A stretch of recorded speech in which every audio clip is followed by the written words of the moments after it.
గాంధీ భవన్లో ఉప ఎన్నికలపై జోరుగా చర్చ జరుగుతున్నటువంటి పరిస్థితి. జూబ్లీహిల్స్, గోషామాలతో పాటుగా ఖైరతాబాద్లో ఎన్నికలు వస్తాయని గాంధీ భవన్లో ఇప్పుడు జోరుగా చర్చ జరుగుతోంది. మాగంటి గోపీనాథ్ మరణంతో జూబ్లీహిల్స్ ఉప ఎన్నిక అనివార్యం కాగా బీజేపీకి రాజాసింగ్ రాజీనామాతో గోషామాల్లోనూ అలాగే ఇతర కారణాలతో ఖైరతాబాద్లో బై ఎలక్షన్ ఈ అంశం కూడా ఎప్పటి నుంచో జరగబోతున్నట్టు వార్తలు వస్తున్నాయి. సో ఈ అంశాలకు సంబంధించి గాంధీ భవన్లో ఒక ప్రచారం జరుగుతోంది. సో దానికి సంబంధించి పూర్తి అప్డేట్స్ అందించేందుకు మా ప్రతినిధి హరీష్ మనకు లైవ్లో సిద్ధంగా ఉన్నారు. సో హరీష్, చెప్పండి, చాలా కీలక కాబోతున్నాయి 3 ఎన్నికలు. ఒకవేళ ఎందుకంటే జిహెచ్ఎంసీలో ఎక్కడ కూడా కాంగ్రెస్ పార్టీ జెండా లేదు.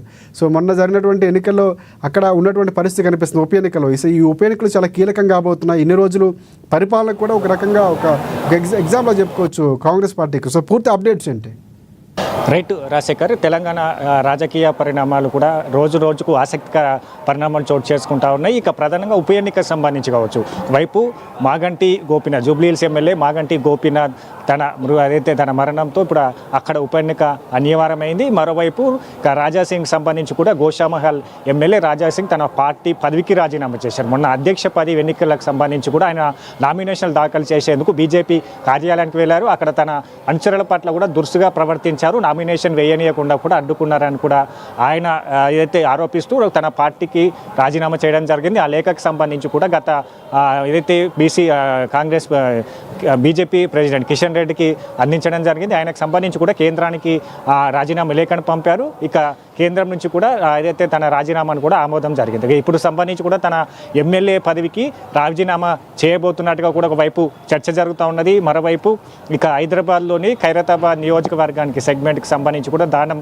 నాగేందర్ ఎమ్మెల్యేగా కొనసాగుతూ ఉన్నారు. ఆయన పార్టీకి సంబంధించి కూడా ఏదైతే రాజీనామా చేయనట్టుగా కూడా జోడుగా చర్చ జరుగుతుంది. అంటే ఈ 3 అంశాలు, గోషామహల్ అలాగే ఖైరతాబాద్, మిగతా జూబ్లీహిల్స్కి సంబంధించి కూడా ఉప ఎన్నికలు రాబోతున్నట్టుగా కూడా జోరుగా చర్చ జరుగుతూ ఉన్నది. ఇక దాంట్లో భాగంగానే దానం నాగేందర్కి సంబంధించి కూడా ఆయన ఏదైతే జూబ్లీహిల్స్ సంబంధించి కూడా అక్కడ సెగ్మెంట్లో పోటీ చేసి ఇక మంత్రివర్గంలో తనకు అవకాశం కల్పించాలని కోరబోతున్నట్టుగా కూడా ఏదైతే దీనికి సంబంధించి కూడా గాంధీ భవన్లో చర్చ జరుగుతుంది. దాంతోపాటుగా ఇక గోషామహల్కి సంబంధించి అంటే రాజాసింగ్ ఇప్పటికీ ఆయన సంబంధించి కూడా అధిష్టానం రాజీనామా ఆమోదం తెలిపింది. ఇక ఇది సంబంధించి కూడా మరోసారి ఇక ఏదైతే అధిష్టానానికి సంబంధించి స్పీకర్కి లేఖ రాయాల్సి ఉంటుందో, ఒకవేళ తన ఏదైతే పార్టీ సభ్యుడు ఇక రాజీనామా చేశారు కాబట్టి అదైతే శాసనసభ సభ్యత్వానికి సంబంధించి కూడా తదుపరి చర్యలు ఎలా తీసుకునేది మీ నిర్ణయం ప్రకారం తీసుకోండి అని కూడా ఒకవేళ అధిష్టానం, బీజేపీ అధిష్టానం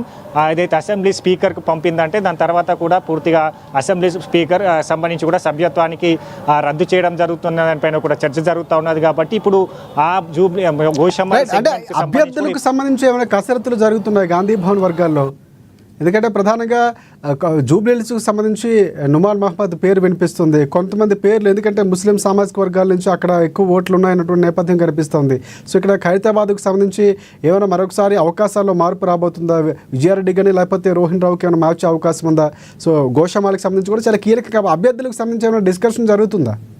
ఖచ్చితంగా ఒక్కొక్క సెగ్మెంట్కి సంబంధించి 3 అభ్యర్థులు ఇప్పటికీ సంబంధించి కూడా ప్రయత్నం చేస్తూ ఉన్నారు. ఒక జూబ్లీహిల్స్ సెగ్మెంట్కి సంబంధించి కూడా అజారుద్దీన్తో పాటుగా ఏసీసీ కోఆర్డినేటర్ నుమాన్, అలాగే ఇక నవీన్ యాదవ్ పేరు తెర మీదకి వస్తూ ఉన్నది. ఇక మరోవైపు ఖైరతాబాద్కి సంబంధించి కూడా ఏదైతే రోహిన్ రెడ్డి అలాగే మరోసారి విజయారెడ్డికి సంబంధించి కూడా అవకాశం కావాలని కోరుతా ఉన్న నేపథ్యం ఉంది. ఇక మరోవైపు గోషామహల్ సెగ్మెంట్కి సంబంధించి కూడా గతంలో పోటీ చేసిన సునీతారావుతో పాటుగా ఇప్పుడు ఫిషరీస్ కార్పొరేషన్ చైర్మన్గా ఉన్న మెట్ సాయి కుమార్ సంబంధించి కూడా ఆయన తీవ్రంగా ప్రయత్నం చేస్తూ ఉన్నారు.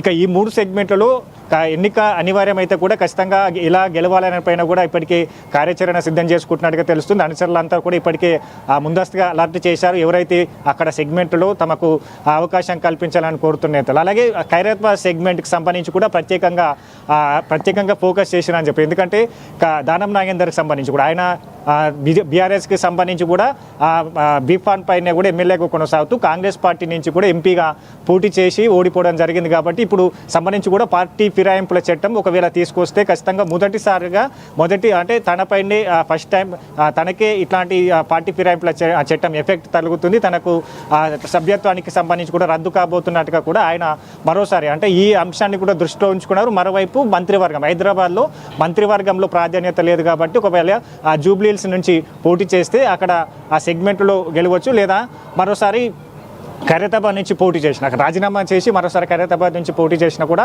మంత్రివర్గంలో అవకాశం ఉంటుంది, హైదరాబాద్కి ప్రాతినిధ్యం ఇచ్చినట్టుగా ఉంటుంది. ఇక బీఆర్ఎస్ నుంచి వచ్చిన తనకు సంబంధించి కూడా రాజీనామా చేసి మరోసారి ఎన్నికలకు సిద్ధమవుతున్నారు కాబట్టి ఇక ఇంపాక్ట్ అంతా ఉన్నట్టుగా కూడా ఆయన ఆలోచన చేస్తున్న పరిస్థితి ఉంది. ఒకవైపు అధిష్టానానికి సంబంధించి కూడా దానం నాగేందర్ అంశం పైన కూడా ఆలోచించవలసి ఉంటుంది. ఎందుకంటే ఆయన సంబంధించి కూడా పార్టీ ఫిరాయింపుల తర్వాత ఏదైతే రాష్ట్ర ప్రభుత్వం తీసుకొచ్చిన పథకాలు కావచ్చు, హైడ్రా కావచ్చు, ఇతర సంబంధించి కూడా ఆ కూల్చివేతల పైన కూడా ఈ కార్ రేసుకు సంబంధించి అంటే ఈ అంశాలలో బీఆర్ఎస్కి అనుకూలంగా మాట్లాడడం జరిగింది. కాంగ్రెస్ పార్టీ నేతలపైన విమర్శలను చేయడం, అంటే ఈ అంశాలను దృష్టిలో ఉంచుకొని ఆయన రాజీనామాకు సంబంధించి కూడా సిద్ధపడతాడా, అధిష్టాన పెద్దలకు సంబంధించి మరోసారి రాజీనామా చేస్తే ఖచ్చితంగా అక్కడ ఎమ్మెల్యే నుంచి అవకాశం కనిపిస్తారా అనే దానిపైన కూడా క్లారిటీ రావాల్సి ఉంది. ఇక గోషామాల్ ఆ సెగ్మెంట్కి సంబంధించి కూడా బీజేపీ అధిష్టానానికి సంబంధించి కూడా నిర్ణయం తీసుకోవాల్సి ఉంటుంది. ఇక రాజీనామా ఆమోదించారు కాబట్టి ఆ రాజీనామా ఆ పత్రాన్ని ఇక స్పీకర్కి పంపితే తర్వాత స్పీకర్కి సంబంధించి కూడా ఎలాంటి నిర్ణయం తీసుకోబోతున్నారు. ఇక గోషమాల్ సంబంధించిన సెగ్మెంట్కు ఆ సభ్యత్వానికి రద్దు చేస్తే మాత్రం ఖచ్చితంగా గోషమాల్ సెగ్మెంట్ కూడా ఎన్నిక జరగబోతున్నది. ఒక మరోవైపు ఇక జూబ్లీకి సంబంధించి కూడా ఖరారు కాబోతా ఉన్నది. ఇక మరోవైపు బీసీ రిజర్వేషన్కి సంబంధించి కూడా 42% బీసీ రిజర్వేషన్ బిల్కు సంబంధించి కూడా రాజ్భవన్లో గవర్నర్ ఇప్పటికే దానిపైన కూడా న్యాయ సలహా తీసుకుంటున్నారు. అంటే రానున్న అంటే సెప్టెంబర్లో ఈ ఎన్నికలు జరగబోతా ఉన్నట్టుగా తెలుస్తా ఉన్న నేపథ్యం అయితే కనిపిస్తుంది. ఒకవేళ ఈ 3 సెగ్మెంట్లో ఎన్నికలు జరిగితే ఇప్పటి నుంచే ఏ విధంగా అక్కడ పార్టీని నాకు ప్రాధాన్యత కల్పించాలి, క్యాబినెట్లకు సంబంధించి కూడా గాంధీ భవన్కి సంబంధించి కూడా అయితే టీపీసీసీ అధిష్టాన పెద్దలతో కూడా మంతనాలు జరుపుతున్న నేపథ్యం ఉంది. తమకు మరొకసారి ఆ సెగ్మెంట్లో ఉప ఎన్నిక జరిగితే ఖచ్చితంగా తమకు అవకాశం కల్పించాలని కూడా కోరుతా ఉన్న నేపథ్యం అయితే కనిపిస్తూ ఉన్నది. మొత్తంగా ఈ ఎప్పటికప్పుడు ఈ రాజకీయ పరిణామాలు మారుతూ ఉన్నాయి. ఒకవైపు దానం నాగేందర్ రాజీనామా అంశం తెర మీదకి వస్తూ ఉంది. గోషమాల్కి సంబంధించి కూడా అసెంబ్లీ స్పీకర్ అధిష్టానం బీజేపీ అధిష్టానం ఒకవేళ అసెంబ్లీ స్పీకర్కి రాజాసింగ్ రాజీనామా పత్రాన్ని పంపితే మాత్రం ఖచ్చితంగా దానికి ఇదైతే ఆమోదించవలసి ఉంటుంది. కాబట్టి అంశాన్ని అంటే మూడు ఉప ఎన్నికలు రాబోతున్నట్టుగా కూడా వార్తలు అయితే చక్కర కొడతా ఉన్నాయి. చూడాలి మరి జూబ్లీహిల్స్ అసెంబ్లీ సెగ్మెంట్తో పాటుగా ఈ 2 సెగ్మెంట్లు ఎన్నికలు జరుగుతాయా లేదా పైన కూడా ఒక క్లారిటీ రావాల్సి ఉంది. Rajasekhar right thanks for updates Harish.